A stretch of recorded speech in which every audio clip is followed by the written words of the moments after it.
Welcome to 365 Christian Men, where every day we aim to inspire and encourage with real-life stories about men. March 10th, William Chalmers Burns. As a youngster, Burns had two goals: to have lots of money and to live in a grand house.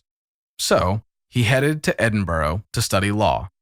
But at university, when Burns was 17, he met Jesus, and his life changed. His new goal became to glorify God in all the earth. For 15 years, he preached revival in Scotland.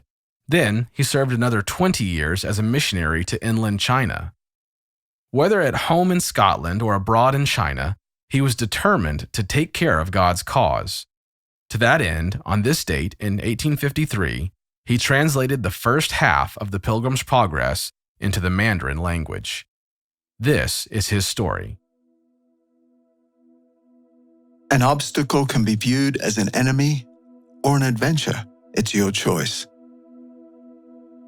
In the winter of 1847, after weathering a fierce storm, William Chalmers Burns arrived on a hostile shore of South China, a war-torn area cloaked in spiritual darkness. No Christian friend greeted him. No European welcomed him. He was armed only with his Bible.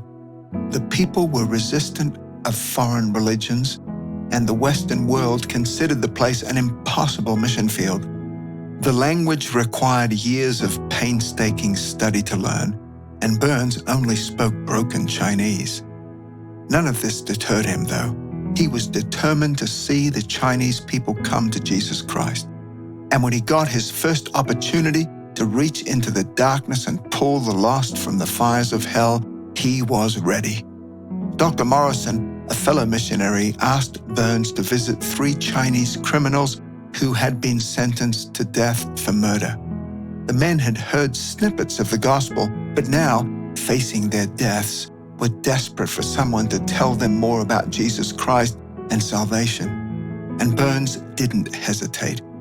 A man of great compassion, he took great pleasure in caring for those for whom few others cared, and to be a brother to the sorrowful, the outcast, and the forsaken. God had sent Burns to China for men just like these, and he visited them every day.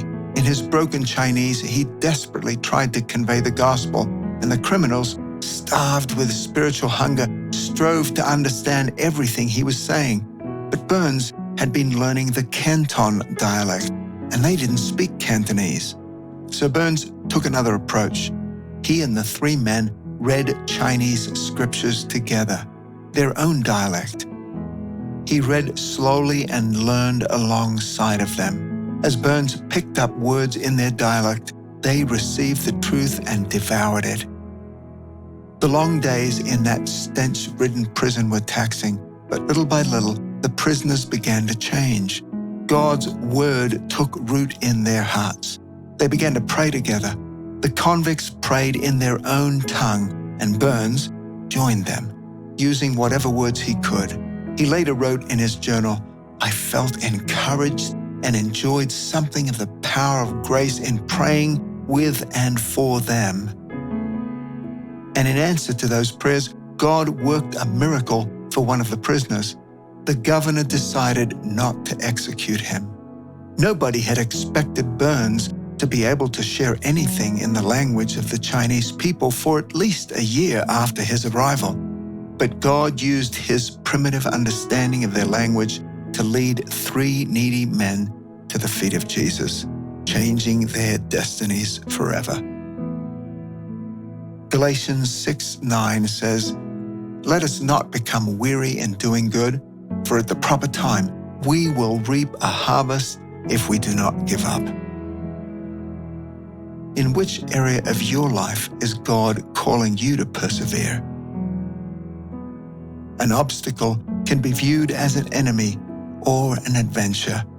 It's your choice.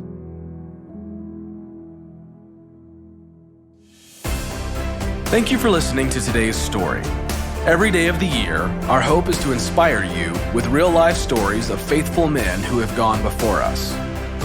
Hebrews 12:1 says, "Therefore, since we are surrounded by so great a cloud of witnesses, let us lay aside every weight and the sin that so easily ensnares us. Let us run with endurance the race that is set before us." Join us tomorrow for another story at 365christianmen.com.